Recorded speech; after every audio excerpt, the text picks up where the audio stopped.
And this is the vision that he gave me. And I believe it's for all of us in our relationships, whether you're married right now or you hope to be married someday. The vision is this. He's calling us to be a huge instrument in his hands to bless our husbands and so encourage them and help them that they become way more than they could ever be without you playing a prominent role. That you have this ability because you are his helper and you're in tight partnership with him and you see him more than anybody else, I hope, and you know him better than anybody else, you really do, that you have this unique ability to play this huge role in how he turns out. Not that you're God, you're not God, but you're a huge tool in God's hands to change your man, to impact your man, to help him become all that God wants him to be. And that's where that phrase that first came to me 3.5 years ago was born. It's like God just emblazoned this phrase. I could like see it in writing. You can esteem your husband to greatness. You can esteem your husband to greatness. And that's stuck in my head all these 3.5 years.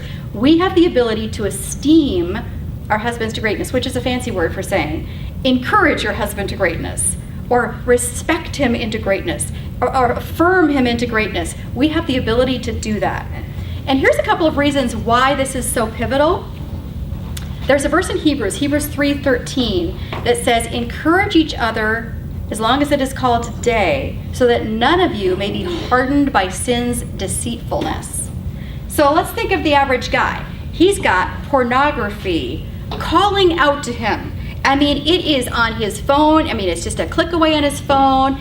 You know, the remote control on the TV, you know, the wife goes to bed early and it's one click away. I mean, it is so accessible, right? And it is calling him and everyone else is doing it. Your guy is going to be tempted by this stuff.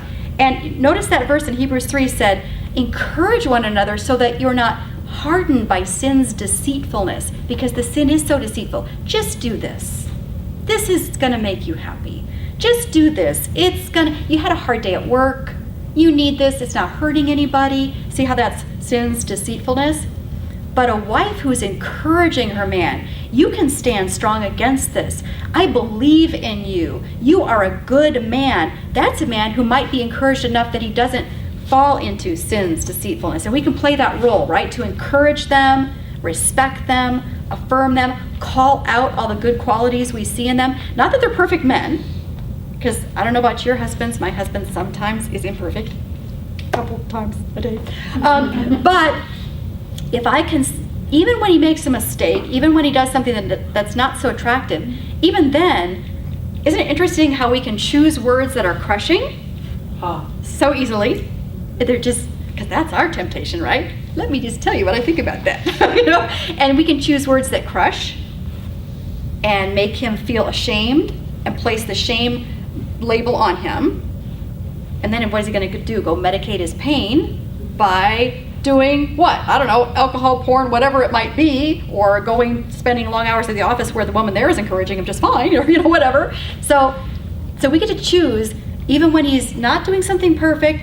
Are we going to crush him with our words? Or are we going to destroy him, belittle him, use sarcasm, give the look of you disgust me? I have perfected that look. Our men are so fragile. They have such fragile egos.